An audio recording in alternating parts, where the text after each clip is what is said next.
In a quiet Nigerian neighborhood, a humble family hired a young housemaid to help with the children. But they didn't know. She wasn't just a maid. She was a spirit of the night, sent with dark powers to destroy them one by one. She tormented the toddler with shadows and serpents, seduced the parents under disguise, and bound their souls to a curse. But when the oldest child sounded the alarm, the truth unraveled, and the battle between light and darkness began. "This is no fairy tale. This is a battle for the soul of a family," said Iyansi, the old storyteller, as he cleared his throat and looked intently at the curious faces of the young ones gathered around him. With a voice both calm and commanding, he said, "Welcome to Iyansi, the old storyteller arena, on TV Parat African Folktales Room, where African folktales come alive. Every week we bring you powerful stories rooted in tradition, filled with wisdom, morals, and life-changing lessons passed down through generations. Whether you're here to learn, reflect, or simply enjoy the magic of storytelling, you're in the right place. Today's story will open your eyes and warm your heart, so sit back, listen closely, and let the tale unfold. Don't forget to like, share, and subscribe, because wisdom is best when shared." In the quiet streets of Ilupaju in Lagos, Nigeria, where houses stood side by side and children played after school, lived a simple family, the Coles. Mr. Cole was a calm man who worked in a government office. He was always early to work and came home with a smile. Mama Jide baked cakes and sold jollof rice in her small shop at Oshodi. Their 3 children, Tolu, 10, Jide, 7, and baby Beezy, 2, were cheerful and full of life. But running a home with 3 kids and a business was not easy. So one day Mama Jide said, "We need help. Someone to watch the children when I'm at the shop." A week later, she brought home a young lady named Shola. She was about 21, pretty, and very quiet. "She's from a rural village in Ondo State," Mama Jide said. "Her aunt says she's hardworking." Shola smiled and bowed her head saying, "Good afternoon, sir." "Good afternoon, Ma." Tolu looked at her and felt something. He didn't know what it was, but it made his skin crawl. Beezy, the baby, hid behind Mama Jide and started crying. "Why now?" "Please don't cry," Shola said as she moved towards the crying baby trying to carry her. But Beezy screamed louder as if she sees a spirit. From that day, things in the Cole family home began to change. At first, Shola did her job well. She cleaned the house, bathed Beezy, and cooked when Mama Jide was busy. She never raised her voice and always smiled. But soon, Mama Jide started waking up in the middle of the night, sweaty, breathless, and confused. "I keep seeing a man in my dreams," she told Papa Jide. "He comes close to me, too close. I don't understand it. When I wake up, I feel like someone has done it." Papa Jide laughed softly then said, "Maybe you're just tired, dear, or watching too many African magic shows." But Mama Jide knew something was wrong. She had never felt this weak before. Every morning, her body ached as if she had been fighting in her sleep. Meanwhile, Shola would walk around the house early in the morning, humming softly while sweeping. But what she sang wasn't any normal song. It sounded like an old language, strange and dark. Tolu heard her one morning and asked, "Auntie Shola, what song is that?" Shola stopped sweeping. She smiled, but her eyes didn't. "Just something my grandmother used to sing in the village." One day, Mama Jide fainted at her shop. She was rushed home. The doctor said it was stress, but she had no illness, just weakness. Deep, strange weakness. That night, as she lay on the bed, too tired to move, she felt a heavy breath beside her again. But when she opened her eyes, no one was there. Only Shola standing quietly in the hallway, staring into the dark. Meanwhile, not long after Mama Jide's ailment, Papa Jide began to change too. He used to be full of energy, telling funny stories at dinner and helping Tolu with homework. But now he came home tired, silent, and moody. He no longer looked Mama Jide in the eyes. And at night, he sometimes talked in his sleep, mumbling things no one understood. One night, he had a strange dream. A beautiful woman in a red wrapper came to him. She had long hair that covered half her face. Her skin glowed like moonlight. She smiled at him and said, "I am your peace. Take me." When he woke up, his shirt was wet. He felt ashamed, like he had done something wrong, but couldn't explain what. This happened again and again. What he didn't know was that the woman in his dream was not just a dream. It was Shola using her powers to enter his spirit. Shola could become anything. A spirit. A shadow. even a woman in a dream. In the morning, she would serve him tea with a special smile. Her eyes held something strange, like she knew what he dreamed about. And Papa Jide, though confused, started avoiding his wife. Mama Jide noticed. "You don't touch me anymore," she whispered one night. "I'm just tired," he replied. But his eyes looked distant, like he was being pulled somewhere else. Tolu, sitting on the staircase one evening, saw Shola looking at Papa Jide through the kitchen door. Her lips moved, but no sound came out. Then Papa Jide turned and stared back at her as if in a trance. Tolu's heart beat fast. Something was wrong. Very wrong. And little did they know, the real storm was yet to come. Baby Beezy, just 2 years old, could not speak well. Her words came out in baby talk, half clear and confusing. But she knew one thing: she was scared of Shola. Every time Shola entered the room, Beezy would scream and cry. She would point at her and say, "Nake. Nake." No one knew what that meant. They thought it was just baby language. When Shola was asked to carry her, Beezy would kick and bite, pulling Mama Jide's wrapper tightly. "She's just being silly," Shola would say with a smile. "She'll get used to me." But Beezy was not being silly. When no one was around, Shola showed Beezy her true form. Sometimes she would grow long, black claws and whisper strange words. Sometimes she would change her face to look like an old woman with white eyes. But the worst was when she turned into a giant python, its eyes red like fire, its tongue flicking in the air. The baby could not talk well, but she understood terror. She would hide under chairs, behind curtains, anywhere to escape the horror. But no one believed her.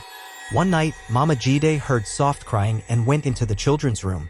She found Beezy under the bed, shaking, her eyes wide. "What happened?" Mama Jide asked, hugging her. Beezy tried to speak. "By SS. C, SNA, SNA. She means snake," Jide whispered sleepily from his bed. "She keeps saying snake in her dreams too." Mama Jide looked around, confused. "There's no snake here, baby." But there was. It lived in the heart of their house, wearing a maid's face. And Beezy knew it. Tolu had always been the curious one.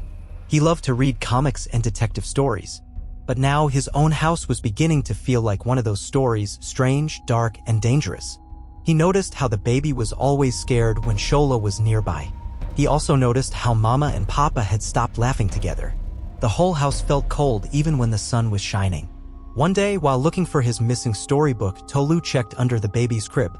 There, he found something strange, a black piece of cloth tied with red thread, and beside it, a small horn filled with ashes and broken eggshells. He picked it up with a stick, scared to touch it. He had seen things like that in old Yoruba films, fetish items used in witchcraft. He quickly wrapped it in a nylon bag and hid it in his school bag.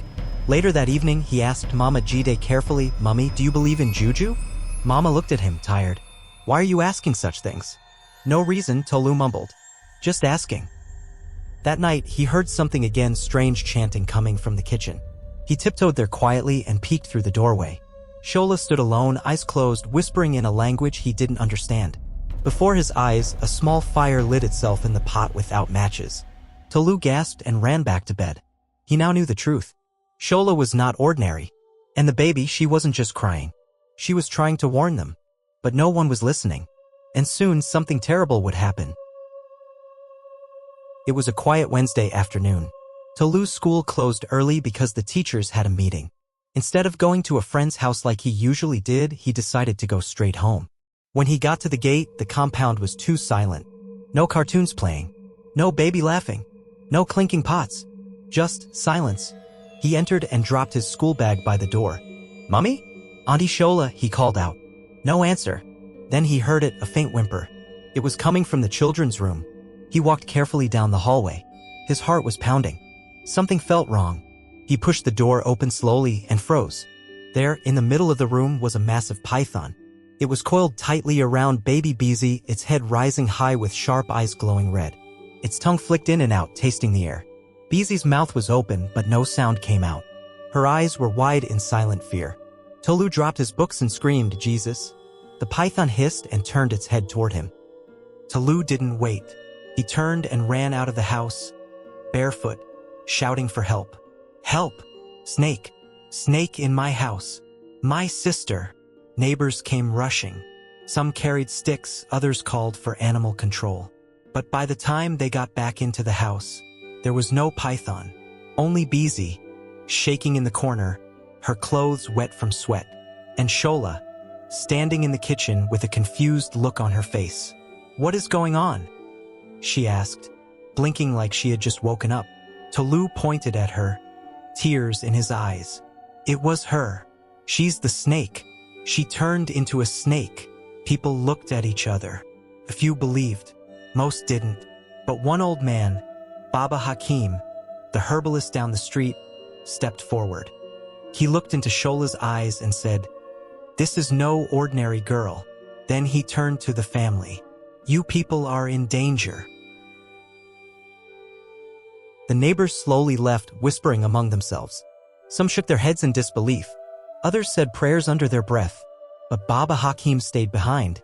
"I have seen this before," he told Papa Jide, who was now sweating and confused. "Your maid is not what she appears to be. She is a spirit daughter of the river, a servant of dark powers." Mama Jide held Bizi close, tears running down her face. "So, it's true? All these dreams, the weakness, the fear, it's her?" Tolu stood quietly, his fists clenched. He had seen it. He knew it was true. And Bizi, though small, nodded slowly like someone who finally felt seen. Baba Hakim asked, "Where's the item the boy found under the baby's bed?" Tolu ran to get his school bag and brought out the nylon. When the herbalist opened it, he hissed. "This is a binding charm," he said. "It keeps the spirit connected to the baby. She feeds off the child's fear and innocence. That's how she gains more power." Papa Jide's legs buckled. He sat on the floor, covering his face. "God, what have we brought into our home?" he lamented. That night, Baba Hakim placed special black soap in every corner of the house. He sprayed palm oil mixed with herbs at every doorway and window. Shola watched from the kitchen, eyes calm but cold. She didn't speak. She didn't blink. At midnight, she walked to Mama Jide's room and whispered, "This is not over." Then she disappeared into the darkness. No one saw her leave the house. Baba Hakim turned to the family. "You must prepare. The battle is not just with her body. It's with the spirits behind her. And they are angry now." The family didn't sleep that night. They knew the worst had just begun. The next morning, Baba Hakim returned with a small leather bag. Inside it were cowries, cola nuts, red cloth, and crushed herbs that smelled like bitter roots. He called the family together and said, "We must seek answers from the gods. We need to know who Shola really is and why she was sent here." He placed the items on the floor and began to chant. The cowries were tossed and the cola nuts rolled. Then, in a voice not his own, Baba Hakim spoke. "She is not just a maid. She is a servant of the great black birds, witchcraft, the mother of dark spirits. She was planted here to destroy your peace. She feeds on love. She lives in shadows. She came to break the bond of this home. But the blood of the innocent has spoken." The room went silent. Mama Jide shivered and held her children close. "But why us?" Papa Jide asked, trembling. "We did nothing wrong." Baba Hakim looked at him seriously. "Someone sent her. Someone jealous. Someone close to you." Mama Jide gasped. "Could it be?" "My cousin," she whispered. "We had a fight when I refused to lend her money. She said I'd regret it." Baba Hakim nodded slowly. "Wickedness comes in familiar faces. But now we must fight back. You must cleanse your home, your bodies, and your spirits." He gave each member of the family a special soap to bathe with and chalk to mark their foreheads before sleeping. "Don't skip a single night," he warned. "She will return. And when she does, she won't be hiding anymore." That night, the air in the house grew heavy. Lights flickered. The walls seemed to breathe. Jide cried in his sleep. Tolu heard footsteps even though everyone was in bed. Then, around 2 a.m., a loud hiss echoed through the corridor. Shola had returned, but this time not as a maid. She stood at the end of the hallway, her face split into two, half woman, half serpent, her eyes glowing like fire. Shola's footsteps echoed as she moved slowly down the hallway, half human, half serpent. Her tongue flicked, tasting the air. Her voice came out deep and doubled, like many spirits speaking at once. "You think you can stop me?" she hissed. "This house belongs to me now. I have fed on your fears. I have slept with your souls. I am not leaving empty-handed." Papa Jide stepped forward, holding a bottle of holy oil Baba Hakim had given him. His hand shook, but he stood tall. "In the name of the Most High, leave this house." Shola screamed. The walls shook. The lights went off. The baby began to wail. Tolu and Jide held each other tightly, hiding behind their mother. Then Baba Hakim stepped into the hallway. His white cloth glowed faintly. He raised his staff and began to chant. His voice was firm. Ancient. Powerful. Shola screeched, her body shifting wildly, serpent, woman, beast, shadow, all at once. Then she lunged at the baby who was in Mama Jide's arms. But before she could touch Beezy, a flash of fire burst from the staff and struck her chest. Shola screamed again and fell backward. Smoke poured from her skin. She is tied by blood. Baba Hakim shouted. Someone offered your child in a hidden ritual, but she rejected it. The child's spirit is too pure. That is why Shola torments her the most. Shola began crawling toward the door, her body steaming. With one final chant, Baba Hakim lifted a calabash filled with red oil and smashed it on the ground. Boom! A loud crack filled the air like thunder in the room. A great wind blew through the house. Shola howled one last time, then vanished in a cloud of black smoke. The house fell silent. The battle was over. But the war was not yet done. Baba Hakim turned to the family. The spirit is gone, but her sender still lives. Until that bond is broken, you are not safe. The next morning, the house was calm but heavy.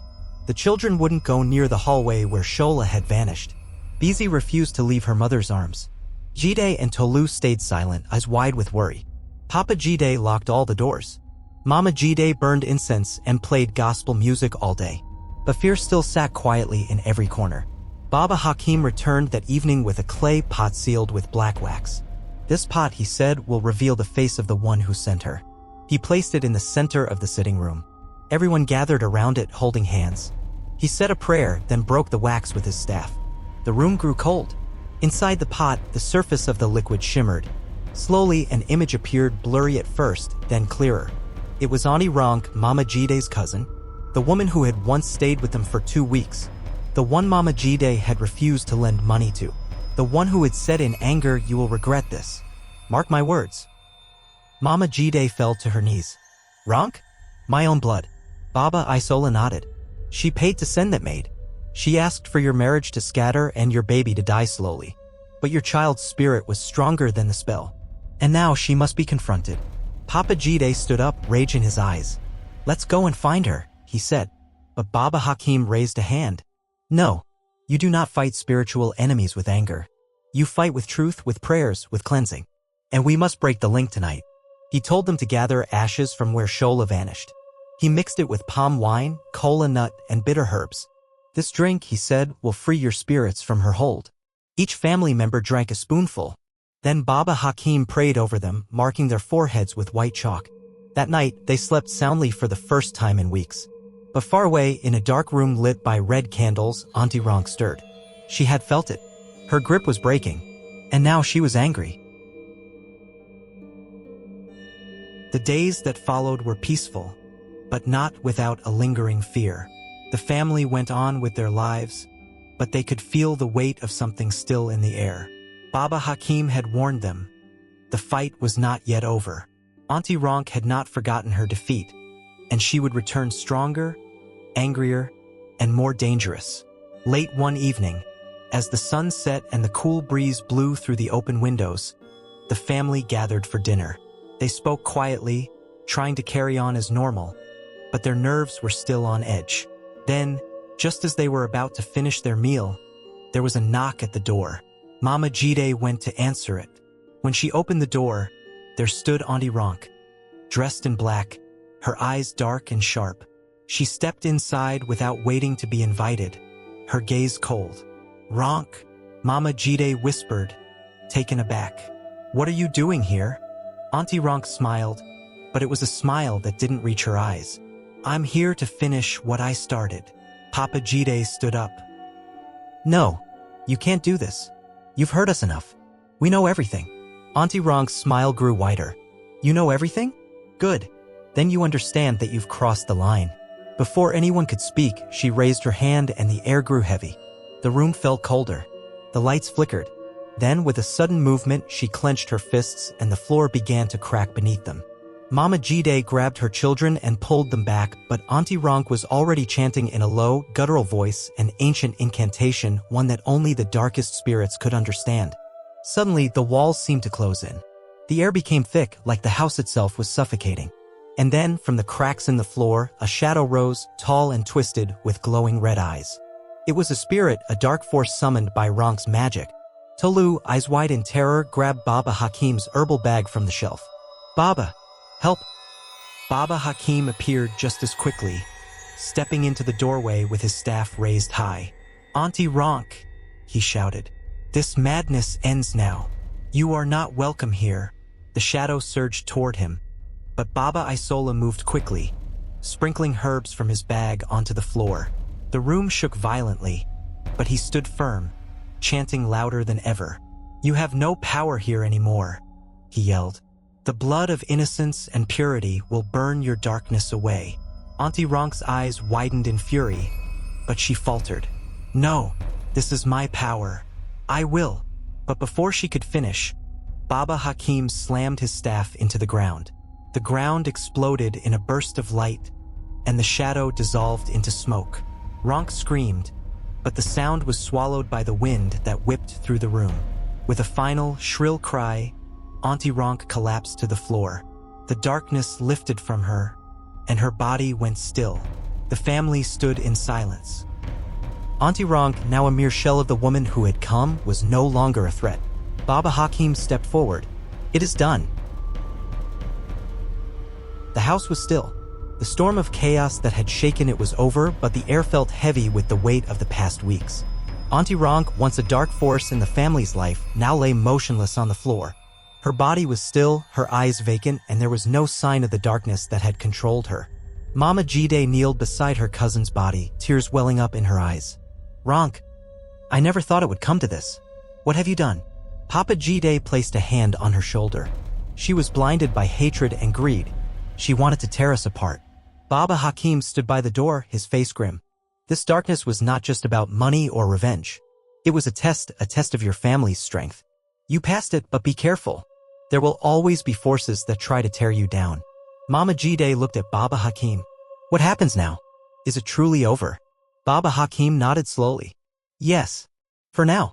The spirit of the river that possessed Shola has been cast out. The bond that tied her to your child has been broken. But you must remain strong. Keep your family close. Keep your hearts pure.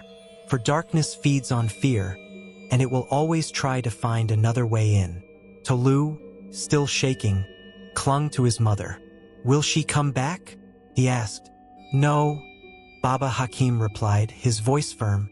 Her time here is finished, but the memory of what she did will stay with you forever. You must learn from this and guard your spirits. As the days passed, the family began to rebuild. The air felt lighter, the house more peaceful. Beezy smiled again, her laughter filling the rooms. Jide played with her dolls, and Tolu, though still cautious, began to feel safer. Mama Jide and Papa Jide worked together, supporting each other, their bond stronger than ever. But they did not forget. Every night, they continued to pray, to protect their home and their hearts from the dark forces that had once tried to tear them apart. They burned incense, marked their foreheads with chalk, and performed small rituals of protection. And as for Auntie Ronk, the authorities came to take her body, but there was no explanation for how she had died. Some said it was a heart attack. Others whispered that it was a punishment for her dark ways. But Mama Jide knew the truth. She had seen the darkness that had consumed her cousin, and she understood that Ronk's journey was not over. It was only just beginning. One quiet evening, Baba Hakim came by to check on them. He smiled at the family as they sat together playing games. You have made it through, he said, and your spirits are stronger.